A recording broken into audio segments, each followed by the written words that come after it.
Well, Tom, thanks very much. It's great to be here. And thanks for all of you that are joining in on this live webinar. We have a really exciting 4 sessions that'll be coming. So I'd just like to kick it off by welcoming you to track 2 of day 2 of the All Hazards Resilience Exchange Summit. I'll be leading each one of these next 4 sessions that focus on extreme weather and climate risks to critical infrastructure. And it impacts multiple sectors. So we have 3 panelists. Each of those panelists will have about 10 minutes to present on their topic when we'll engage then in Q&A. So if you have questions, please tee them up and put them in as soon as you think of them. And then we'll be able to get to them as soon as we finish with all the panelists as well. So as many of you that are participating, our first speaker, I think, should be really a welcome sight, someone who's really very knowledgeable on the electric infrastructure. Our first speaker is Sam Chinosky. He's from Idaho National Labs, and he'll address extreme event impacts on electric generation, distribution, and transmission. So, Sam, thanks so much for joining us today, and the virtual floor is yours. All right, thanks, Dave. I appreciate that. Let me share my screen here. Okay, let me try it again. I cannot share my screen while the other participant is sharing. So if the tech could get that resolved, I'll just mention that I think it is not coincidental that I go first. Number one, because I'm kind of the newbie to this particular forum and very excited to be here. Thank you. But also because electricity underpins so much of our society. Okay, I've got that. So let me get the screen shared there. Excellent. We should be able to see that. Yes, good. Okay, so I'm going to do my level best in 10 minutes tops to explain what happens on the grid. And when I say grid here, I'm limiting that term to the electrical infrastructure, the transmission lines, the generation sites, and the parts and pieces that move the electricity from where it's created to where it's used.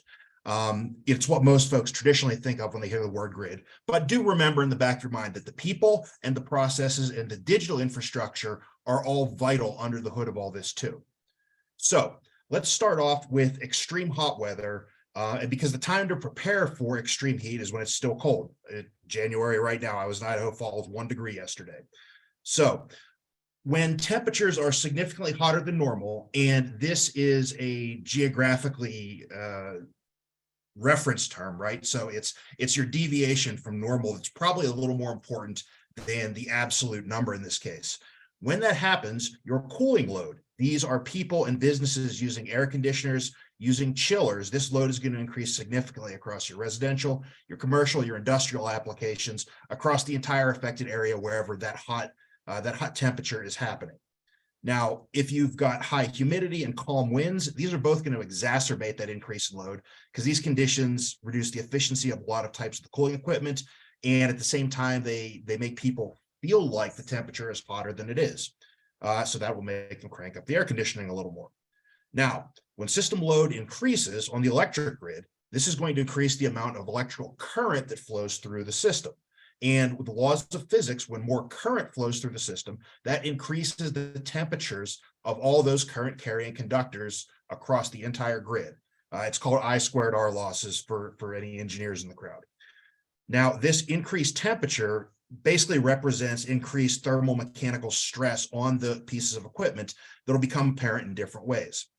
Generally, what's going to happen during a period of high heat is you are going to see an increased number of distribution customer outages. And for extended heat spells, these will oftentimes pick up after about the 3rd continuous day of this extreme heat that doesn't have sufficient overnight cooling. And oftentimes these outages are going to have a little bit longer than normal average restoration because there's more of them, not because there's anything particularly different, but simply there's more work for roughly the same number of resources to do as far as restoration. Utilities are going to increase their public messaging, voluntary calls for energy conservation, and if they have different programs for voluntary or mandatory load reduction, and mandatory here is something you've opted into that's optional, right? But it's mandatory when they call you. They will probably start to enact some of these programs to have different customers reduce their loads. Now, there's also a lot that's going on behind the scenes with scheduling generation and recalling outages in preparation to run when they're going to be needed, kind of the give her all you got, Scotty sort of perspective. But this is largely invisible to customers and end users of the grid. The next thing that's going to happen is there's going to be increased risk, but it's still fairly low, that issues on the bulk power system could require extreme measures for periods of up to several hours. This is the involuntary load reductions. I'm going to talk about this at the end of the last slide because it applies to both hot and cold, because reducing load needs to happen regardless of how the load got too high. And the last thing that you're going to see is your mass media, your social media are going to cover this. There's interest in it, right? It's interesting to society, to economy, to humans. And it's probably going to be less than fully accurate in terms of attributing the causes of outages, what's happening. And this is due to a lack of engineering comprehension of some of the detail and nuance, some non-public system design information, real-time information, and just speculation, right? It doesn't mean there's anything wrong with these sources. I use them in my job all the time, but understand that they may not be complete or completely correct in many times when it gets to talking about why something happened. They're good at the what, the why is a deeper question. So what you're going to see, I mentioned the distribution equipment failures, and the rates are going to increase, therefore the counts are going to increase. Because your distribution equipment, these are the smaller wires that are in your neighborhoods on usually the wooden poles, the white transformer cans and the green boxes in neighborhoods. These are run to failure type equipment, and the prolonged heat is going to find the weakest link in them, and they will have an end of life type failure. And this will usually cause a customer outage, and restoration is relatively uncomplicated replacement type work once you get to it. Now, on the bulk power system, what we call it, this is the generation and transmission. Your failure rates are going to increase, but maybe not your actual failure counts, because these rates are very, very small. These are long-lived assets. Some of these have expected lives of 50 to, in some cases, 60 or 70 years. And so the failure rates will increase, but in a given heat spell, you might not actually see that count increase. And again, this is from that increased current to serve the increased load, causing more heating. And heat is just a known, problem and degrader and killer of electromechanical equipment. On the grid, things like transmission lines will sag more because of the heat. The transformer heating for the power transformers and the substations will increase. And we operationally protect the transformers in terms of how we operate them so that they don't overheat, because it's very nonlinear. Is a short period of significant overheating of a transformer could cut years off its life. And these are large, they are logistically complicated to replace. There's not a lot on standby. And in some cases, there are long lead times of sometimes multiple years to actually get a replacement transformer. That's why we protect and baby the transformers. And that is, in many cases, why you would go to these extreme measures to reduce the load on the grid from a power delivery perspective. And then on the generation side, you're going to see increased outages of generation. And generators trip offline every day. The way the generation portion of our grid works is we have a lot of margin, right?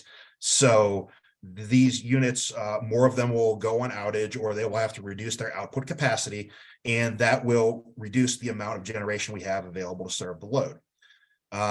Generally speaking, I would say anecdotally, probably, because I haven't really dove deep into the data for this.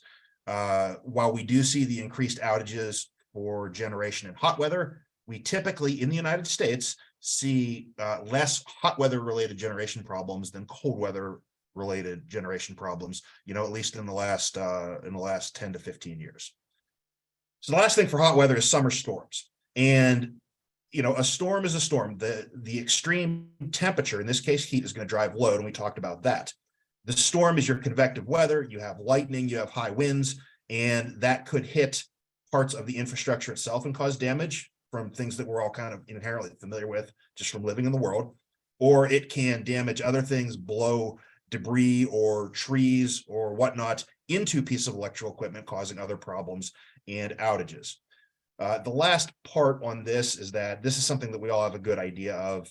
Talking about outage restoration and how we triage that for large outages is kind of a separate talk. But when you have had this system under stress and then it breaks oftentimes with a rapid temperature change, the load's going to fall off, and you're going to get distribution and sometimes some transmission outages as well as that load is falling off. So it's kind of a race for part of the system is breaking, part of it's getting relief, and it plays out a little bit differently every single time. So next I'm going to talk about extreme cold weather. And this is a little bit faster, I guess, because extreme load does the same thing, whether the extreme load came from cold or came from heat, right? Because it causes that high current. In this case, it's heating load, not cooling load. Some of the effects on the actual infrastructure are a little bit different. For generation, or, and actually stepping back, for general expectations, extreme cold weather in and of itself is something that's probably not going to drive a significant increase in distribution customer outages. But there's certain related conditions, particularly if you have radial ice accumulation. That is catastrophically bad when you get more than half an inch of radial ice on systems, or that heavy wet snow, particularly if it's compounded by leaves still on branches in the fall. Those things can cause these concentrations of customer outages in the impacted areas. Restoration will take longer than normal there because it tends to break more because of the mechanical damage from the weight, and also because there's access issues. When it's hot, you just sweat more driving there. When it's, extreme cold and ice and snow, it takes longer to get there safely. But the rest of the expectations are going to be largely similar. We saw this play out in Texas in February 2001. We saw it play out in the days leading up to Christmas 2022 across a large part of the country, concentrated in the Southeast. Is the calls for conservation, the load reduction programs, and in a couple cases there in Texas and in parts of North Carolina, they did get to involuntary load reduction. And the media is again going to be fairly accurate on the what, maybe not on the why. Talking about the equipment, generation failure equipment rates are going to increase also. And this largely comes down to a question of how they're designed relative to the conditions in that area and how well they've been maintained and winterized. There have been, many sort of very strident, shrill proclamations that it was gas's fault, it was wind's fault, solar is bad, nuclear is bad, this, that, or the other thing. When you look at the actual data, the correlation really goes back to how it was designed relative to the conditions it exists in and how well it was maintained for winterization. This extreme cold weather is going to affect all generation types. There are some differences in how it affects them in the failure modes, but it does in fact affect them all in, relatively rising tide lifting all boats kind of place. Also in cold weather, you have an interdependency issue that you don't necessarily have in hot weather, and that's gas-fired generation, which depending on the area of the country that you're in is somewhere from 30 to maybe 50 or in some cases 60% at times of the total load. And natural gas also serves heating load for residential, commercial, industrial customers. And those loads will typically have priority over gas-fired generation, just from a contractual perspective. So there's also some fuel supply constraints that come into play even before and during and while we're having these increased issues with the equipment itself. As far as the power delivery equipment, it tends to fare a little better because the ambient cold tends to pull off some of the heat a little more efficiently than you would see in the hot weather. The flip side of it, though, is that when you have these exacerbating conditions, the icing, the heavy winds, and the snow accumulation, that's going to mechanically break things also. So the last thing I want to talk about is these involuntary measures. And these are things that happen a couple times a year, probably across the United States in different places.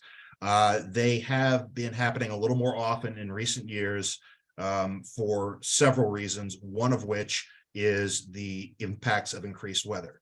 And I want to do this as kind of like a little bit of FUD busting here and getting people level set on some of the things that utilities are going to do if the situation gets dire enough. They will protect the wide area grid, and that means, involuntarily cutting off as much load as they need to. It's a tourniquet. That's really what it is, from the system operations perspective. The first one is what the media will often call brownouts. It's conservation voltage reduction is usually the technical term. But generally what it is you lower the delivery voltage at the distribution system. This is something that is implemented at distribution substations. and it will lower the terminal delivery voltage to the customers 3 to 5%, and that'll reduce your overall load, your consumption, about 1%, just by the way the laws of physics work. And if it's done correctly, most customers are not even going to realize this is going on, except for the fact the utility is probably going to mention it as part of their public communication strategy. Gradually, though, over the last maybe 25 years, voltage reduction is becoming less effective because of the changing nature of the loads that we put on the grid, with more DC connected and more resistive or inductive loads rather. So the other one is sort of the big one. This is what gets the media attention. It bleeds, it leads. Rolling blackouts, more properly known as load shedding, or if you're actually rotating load shedding, that's the rolling part. And what it is an operational procedure that the control rooms will do to resolve different kinds of problems. It is the last resort. This is the last tourniquet that you have to put on. It's opening circuit breakers to disconnect blocks of customers to reduce the load very fast. And you can use it for when you have too much load across a balancing authority. This is the sort of problems you get from the extreme heat or the extreme cold induced high loads. Or you can use it in a very precise surgical manner to reduce overloads on transmission equipment by reducing load on the sink end where the load is flowing to. If any of you were in the area or happen to remember, around Columbus, Ohio in June 2022, there was a series of severe storms that came through, caused a lot of significant damage to the extra high voltage transmission system, and AEP was required to shed load for several hours at different points in time over a couple days to reduce overloads on the remaining transmission until they could restore enough lines to be able to continue to operate reliably. It looks the exact same to a customer. It's an outage, but the uses for it from why the utility is doing this are very different. And that's part of the nuance that media will often get the what correct. They might not get the why correct. Two last quick points here, and then I'll wrap it up and pass it on, is that when you do load shedding for power flow reasons to reduce an overload on a piece of equipment, that's almost completely relegated to transmission facilities, right? The large towers, interstate transmission that you see. Now, on the distribution system, it's very common practice and thought to operate equipment to failure, and it usually happens at one of the weaker points like we talked about. The end result is still a customer outage, but history has shown that operating the distribution system to failure, which we do not do in the transmission system, is actually going to get you a better outcome. So fewer outages over time than you would have by doing this proactive replacement and shedding load on the distribution system for distribution problems. That's why that doesn't happen. And interestingly, last point, at the distribution level, operators and utilities are going to interrupt load for public safety without a second thought. You know, when I was in control rooms, if I got a call from a 911 center, as soon as I could get a location of the correct circuit based on their geographic description, what intersection or whatever, that was an immediate system operators drop the circuit, it's safety, no question about it. On distribution, we don't think twice about it because it blends in. It's smaller, not as many customers affected, and it will usually be restored faster once the situation can be made safe and we can put our system back and restore customers remotely and quickly. But on the transmission system, it's a big deal. It gets everybody's attention. It happens less, and it's also potentially increases the risk that much more. It's interesting, though, because at the end of the day, like I had said a couple times, the customer sees the same thing, an outage. The reasons behind it are different. So with that, thank you very much. Look forward to any questions later, and I will stop sharing and pass it back. Sam, thanks so much. That was terrific. We do have a couple of questions that we'll get to at the end of all of our panelists. So those of you who are thinking about questions, please enter them into the Q&A. Our next speaker is John Organic. John is Director of Operational Architecture in the Water Sector Coordinator for the EIS Council in Washington, D.C. John will be talking about drought and heat impacts on the agricultural sector. John, thanks so much for joining us today, and the floor is yours.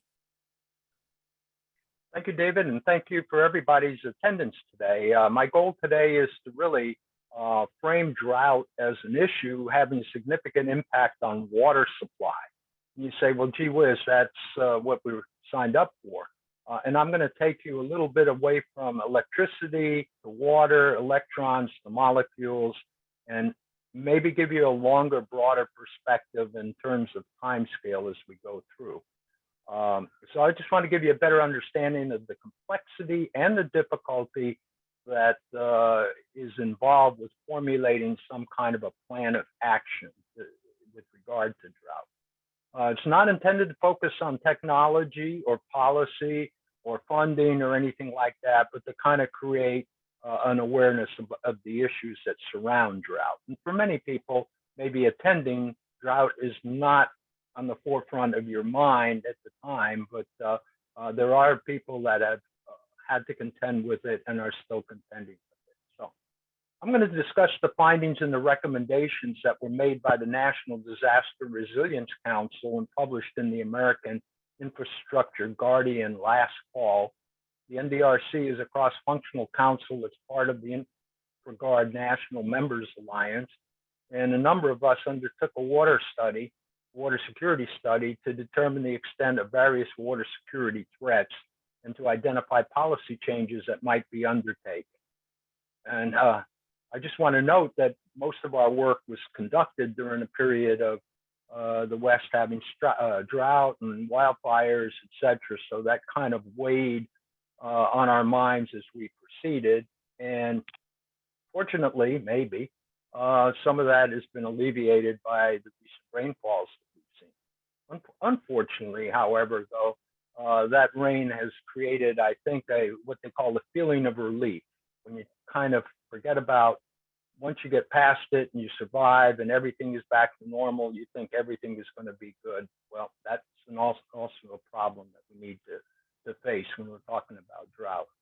I invite you to read the paper and use the references, especially to explore the subject further and with other water issues, and to gain a better understanding of drought and other water issues.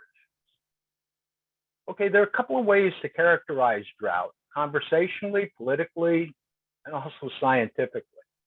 And I think you're going to hear after me more of a scientific approach, and I would strongly state that you should be very focused on the scientific aspect of it. Okay, so there's significant changes that have to be made whenever we have this kind of drought, and the period of time could be now, in the next several years, or at some point several decades from now.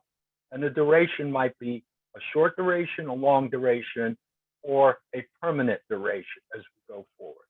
So it's not something that we appear to know and understand now, but the part that I would like to focus a little bit on is that we're the frog in the boiling water, the old analogy, and we just need to be understanding of what the long-term implications of drought might be, and then take actions accordingly. Just like electricity, water is a vital resource, not only to individuals and families, but also to the communities that these families live in. So my framing is to really get it so that you're focused on the community. And the sources of water must be secured. Unfortunately, water is taken for granted by everybody, causing people in communities to just ignore the value of it and ignore the risk of things like drought until it's on the doorstep. Beyond having to contend with the immediate implications of an ongoing drought, people in communities pay less attention to the risk than they do to other factors, such as smoking or blood pressure. And even when you're talking about general climate change, it gets more attention than the subject of a drought. Now, a convenient way to frame the problem is to consider community water supply as a capability that must be managed strategically, tactically, and operationally over the near, mid, and long-term horizon. So you got to look at it in multiple ways.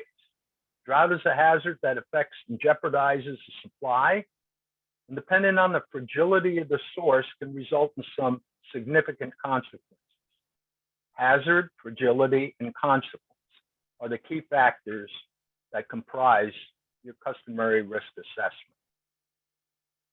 First, to start with hazard. Drought forecasting in many ways is like flood forecasting. It's based on history and it uses statistics to explain. It is by no means predictive, but it helps to frame the scope of the potential hazard. I'm reminded of the years that I've worked in the securities industry by the fact that past history is no indication of future performance. And you got to remember that. That's a major factor in thinking about drought. Increase in temperatures have shown to have significant impacts on water supply, and the prospect of increasing temperatures, which we see all communities, particularly those who have experienced drought issues, must begin to take action. So we pose the issue, the better understanding of the hazard, and I'm sure I will be followed by some extremely well and valuable information about how to characterize a particular hazard. But first thing you want to look at is the fragility. How fragile are our community water supplies? Potential effects on water sourcing should be a key consideration for community planning. This requires engaging expertise, such as water resources engineers that can assess the impact of drought warming conditions on a community's water sources. And this should be done over a extended time scale and for the durations that I mentioned earlier. In other words, in the long term, even 70 years from now, if you had a duration of a drought for a couple of months or a year, it may not be as serious, but you need to consider the time scales and the duration. And once the hazard and the impact on water supply are well understood, the consequences are identified and assessed, then completing an overall risk assessment, then the overall risk assessment is pretty much complete. One of the factors that weighs in public attitude. When we were doing our research for part of the NDRC, we discussed the fact, one of the major principles, at least up front, that we discussed was the fact that people take water for granted. They don't see it, it's out of sight, it's out of mind, they don't get involved, they're not as passionate necessarily about it until it stops. In the case of drought, that perception is even more telling, in that people are just putting off, they're thinking only what comes out of my water faucet, when it comes out of the water faucet, and they're not thinking long-term on the overall potential for causing them maybe to even have to move out of their community. We always keep up to date with drought. We know where it's happening. We know where it's been taking place, where the conditions are. It makes some interest. It is of interest to us when we hear that, oh well, we just had rain and it took away the drought threat. Really, it did, right, in California. Just consider, for example, what a person in California was thinking in August last year when we published this document, and what they're thinking now.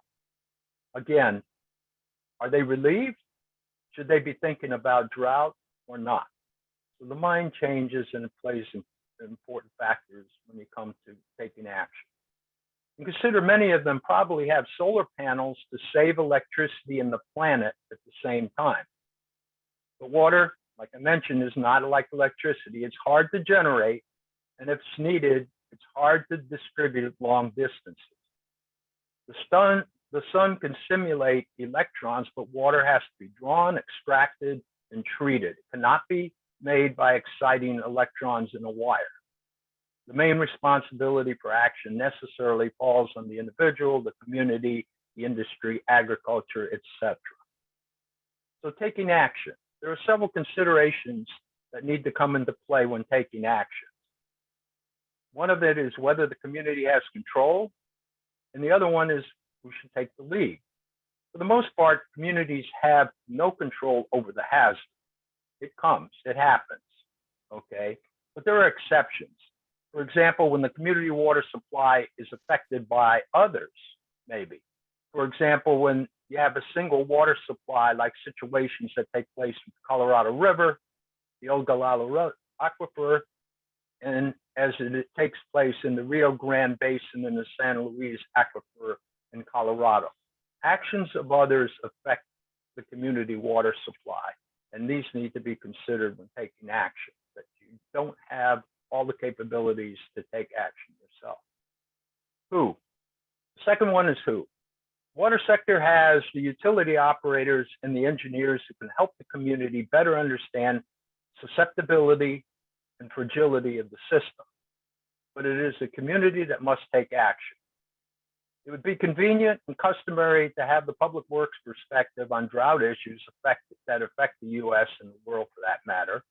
And after all, engineers are very capable. We do amazing things. We reach space, we raise extraordinary buildings, and we create an endless variety of new materials. So why shouldn't we be able to defeat drought? All we need is a technical solution, right? Well, yes and no. Even if there is a technical or engineered solution that could be implemented, it may not go everywhere because it may not be recognized in time, or it may not even be funded. Water supply and water use are a community responsibility. You could say really the motto, no community, no water, no community. The community through its representatives should be looking out where it'll be 20, 50, and 100 years in the future. We are today, after all, thinking and making policy that reaches out that far with regard to what we will be driving and what our energy mix will be. So why don't we do the same thing for water? And where no one alive today will probably see the climate effects of the proposed energy policies, the same cannot be said for water.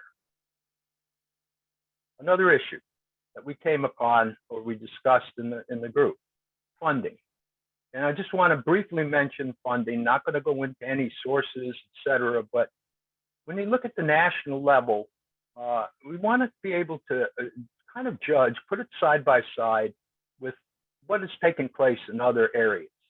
I just want to point out that out of the $1.7 trillion bipartisan infrastructure law, only $55 billion, or about 3%, was provided to the water sector, and that was to be spent over 5 years.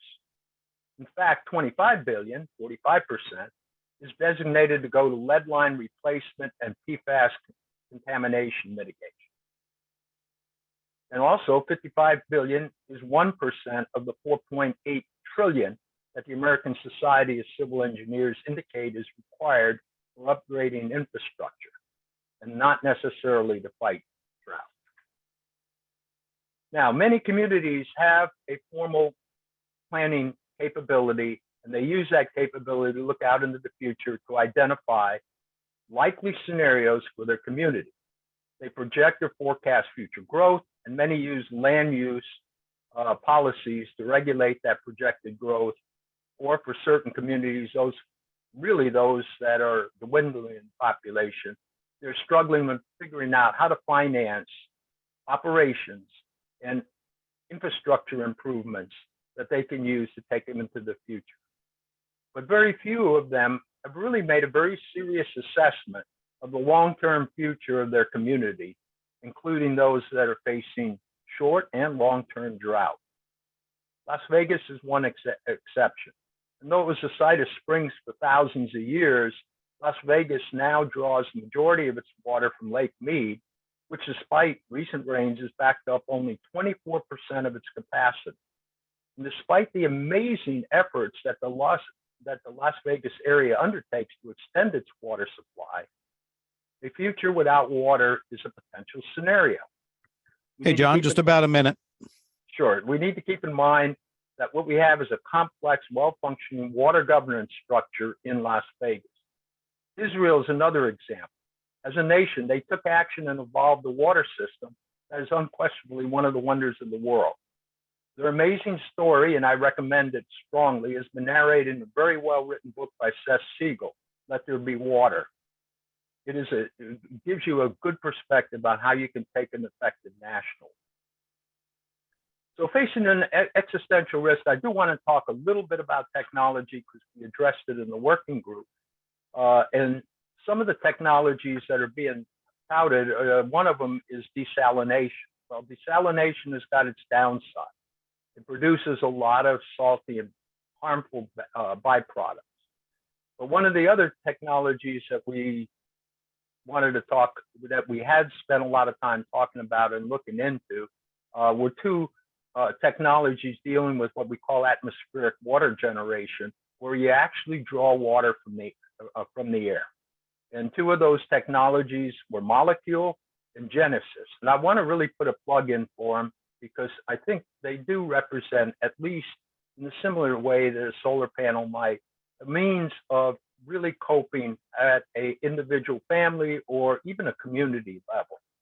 So I recognize the time is running out. I'll just mention those systems, and if you need more information, I can provide that.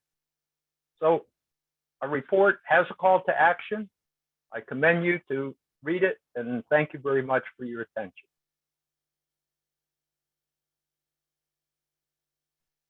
John, thanks so much. You've really given us a lot to think about, and there are some questions that have come in. So we'll take those questions as soon as we finish with our final speaker, who is from NOAA's National Integrated Drought Information System, otherwise known as NIDIS. Elizabeth Osowski will be talking about NOAA's data and services. So I know a lot of you are interested in putting services into your operations. So we'll be talking about what services are available to you that revolve around drought and heat.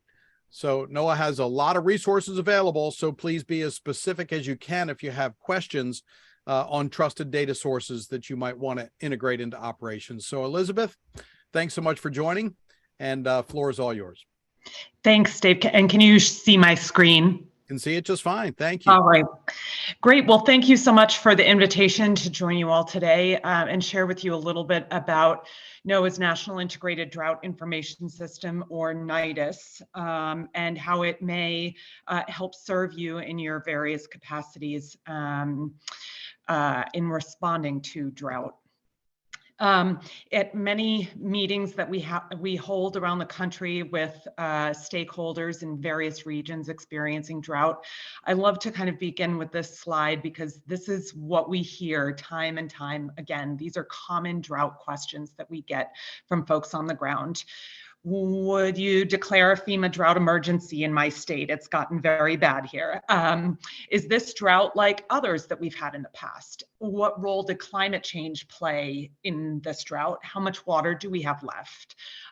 Did this huge snow event that we just experienced get us out of drought? How about this rain event that took place? How should we be planning for longer term risks, and are those risks changing?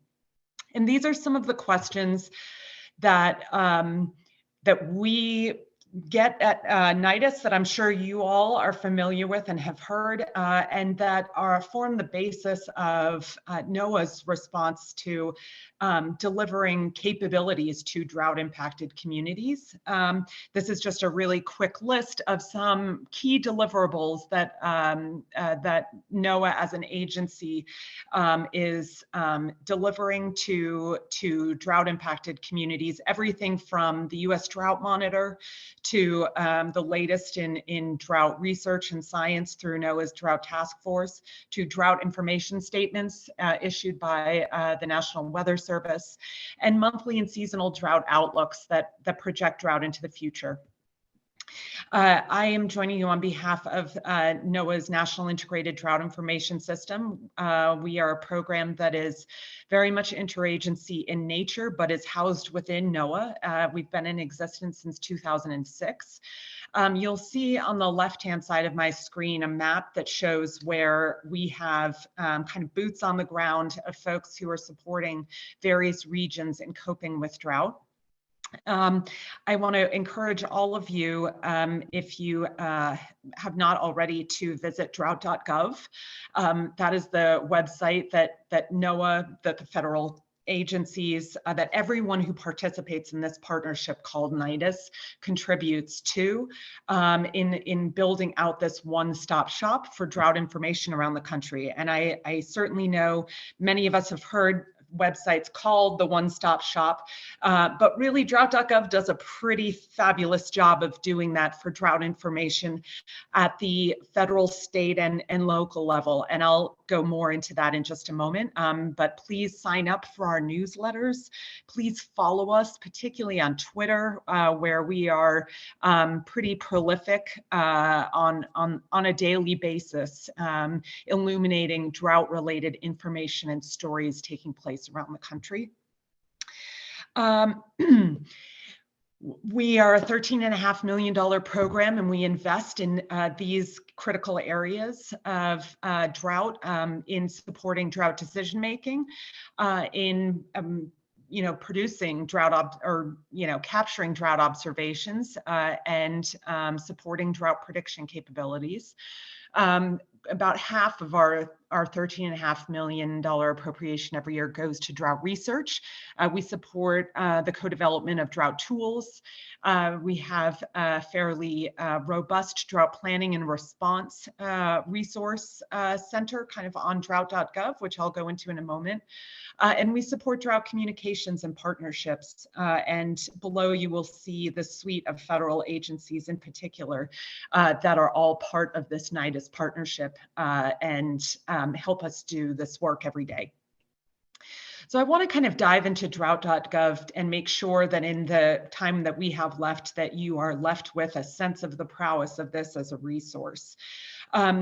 By visiting drought.gov, the first thing you will see is the availability of up-to-date drought condition information from the city and county level to international scale information about drought. You will find interactive maps and data that show drought in new ways. You'll also find the ability to download that information, to capture a PDF, something that you can slip into a presentation or into a newsletter or into a media report quite easily that shows drought in a variety of different ways. And there are many ways that kind of more advanced users on the site can overlay different data sources on top of each other, like public health information overlaid on top of the US Drought Monitor for a specific county, for instance, that may be in question. There's also a new by sector section on drought.gov that shows drought impacts to different economic sectors. I've put public health here on this screen, but there are a variety of sectors from outdoor recreation to energy, agriculture, etc. And finally, there is the robust presence of research that is captured on this site. Part of NIDIS's mission is to make sure that as we support research, that it is applied in a practical decision-making context, and not really funding basic research so much as research that is directly related to needs of communities like the emergency management community. As I mentioned, county level drought information on the site. You can go and look at a very specific county, your home county. When you go to drought.gov, look at the top tab. You'll see by location, click county. You can click zip code if you're interested. And you will find the amount of your county that is in exceptional drought, moderate drought, severe drought. You can look through historical conditions specific to your county, in some instances dating back to paleo records that exist for that drought. Or for drought conditions in your community. You can look at water supply, leveraging USGS data overlaid on top of drought conditions as well. And we've made a point on the site of including statistics where possible, comparing drought conditions today to perhaps last year, capturing number of population in drought in a particular area, things that make it easier to communicate to a high-level decision maker or the media at a moment's notice.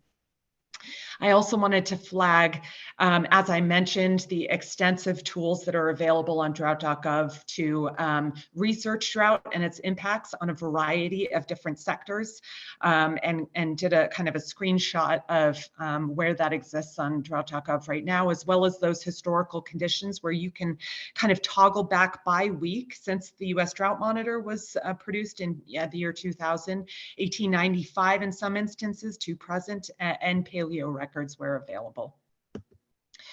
I also wanted to, briefly describe how NIDIS and how this partnership across levels of government and across sectors kind of responds in action on the daily. This is something that that I saw come to fruition even in the last week.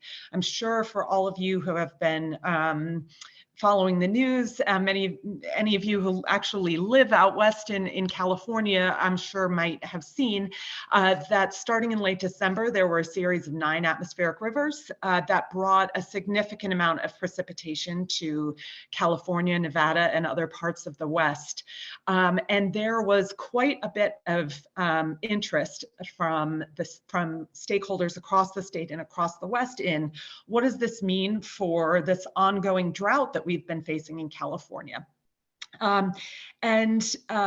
What we have learned over the years in serving up this partnership is that we can leverage the power of many agencies all speaking together with one voice across levels of government to ensure that we NOAA are speaking in the same with the same voice as USDA, as the state of California, as climatologists in the region, in saying, well, here is the state of drought in California. Here are some observations that we've made about snowpack, about reservoir levels, et cetera.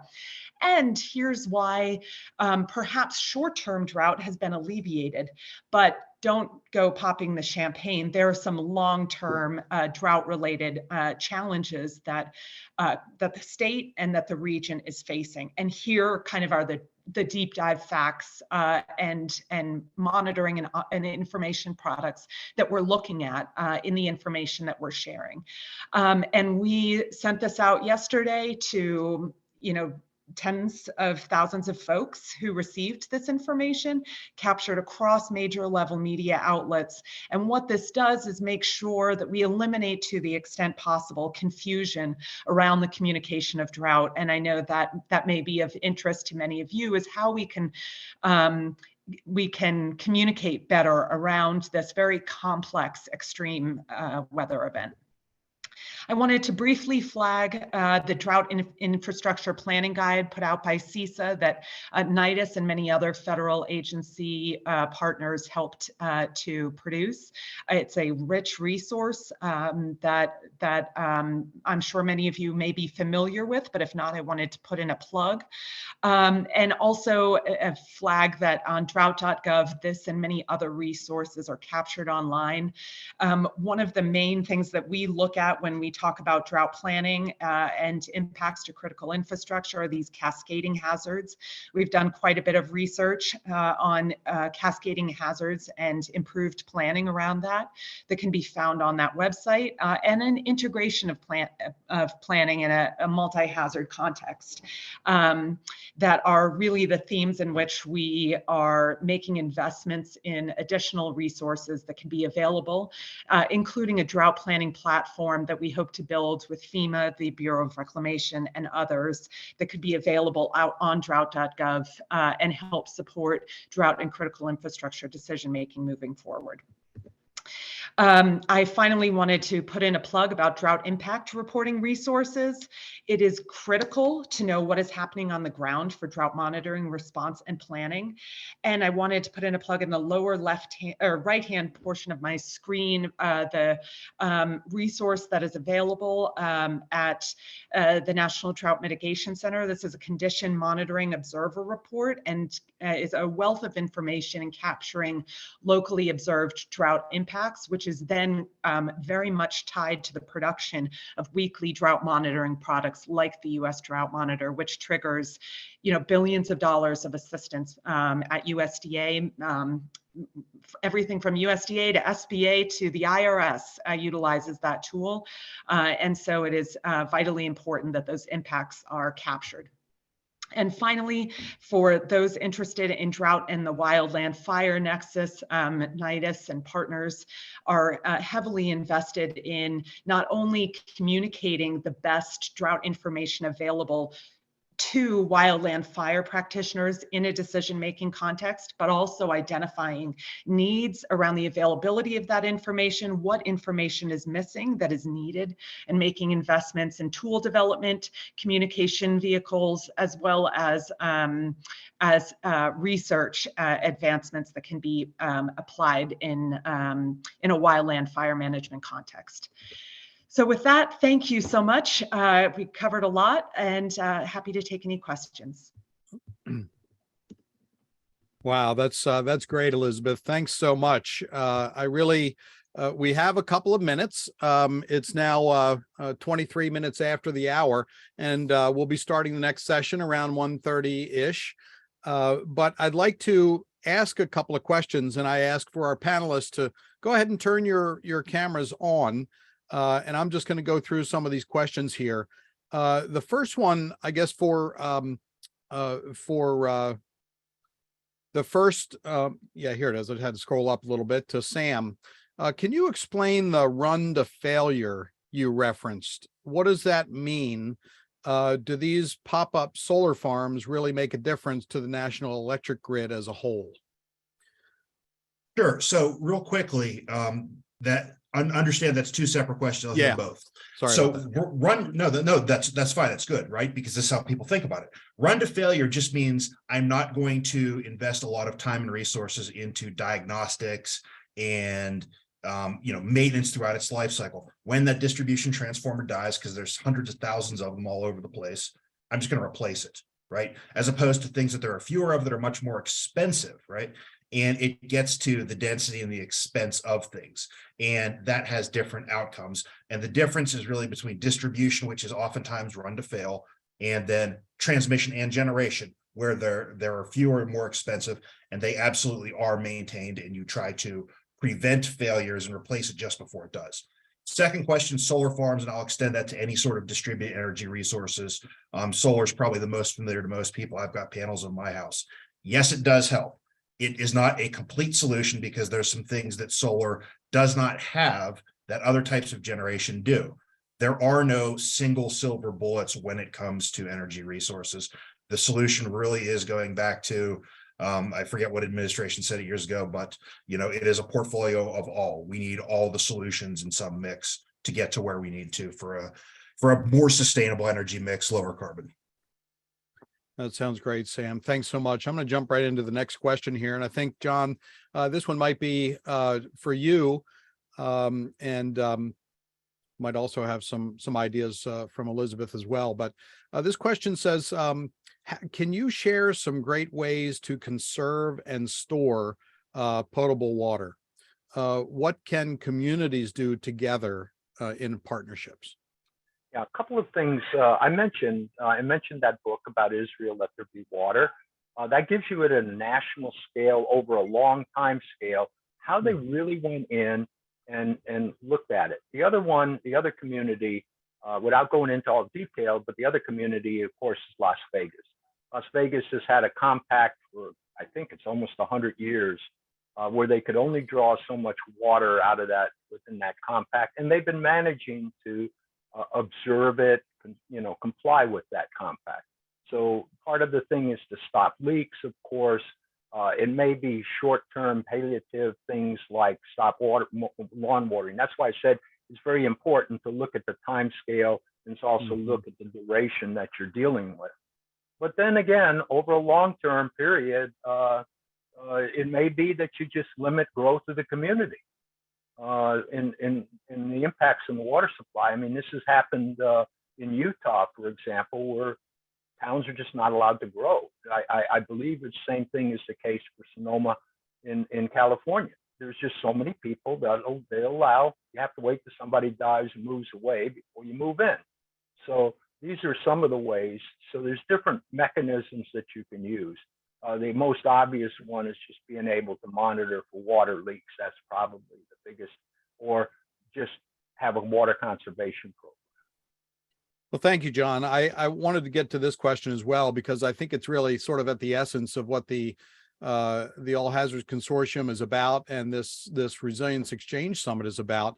And I think, Elizabeth, this could be directed towards you. What role do you envision emergency management professionals playing relative to climate resilience? This isn't something that is taught in Emergency Management 101, but is this really an emerging area of interest outside emergency management profession that should be viewed through some sort of integrated lens? Great question.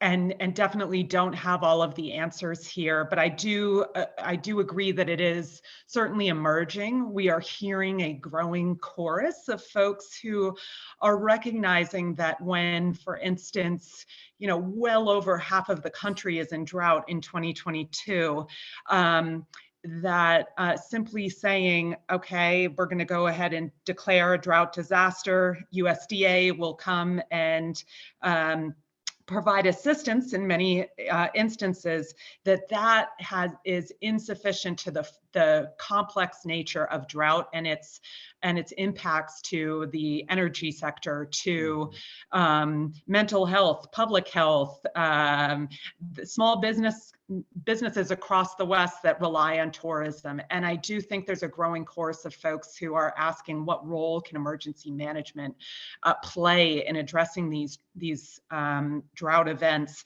It's a hazard unlike other hazards that, of course, emergency management professionals are well equipped to respond to.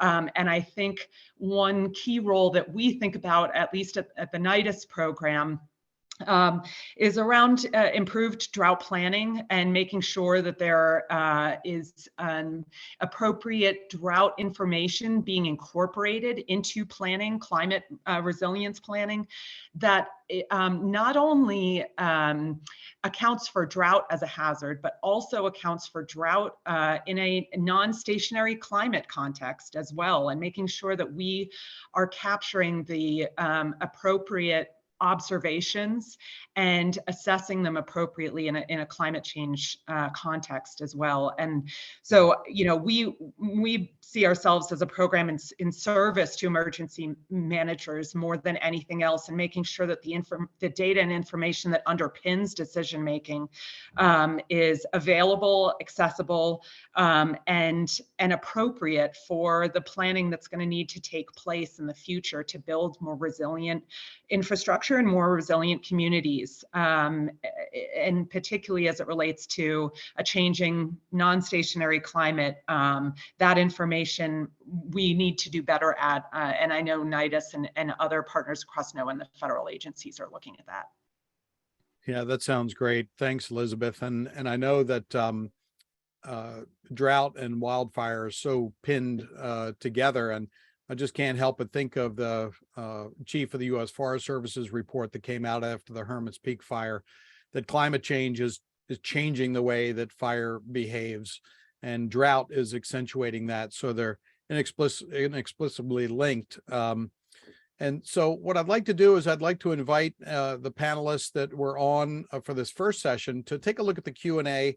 Put in any answers that you think maybe weren't answered or you'd like to elaborate on in that Q&A panel. And I'd like to jump right into the next session. I really appreciate your participation, Elizabeth, John, and Sam. This has been terrific.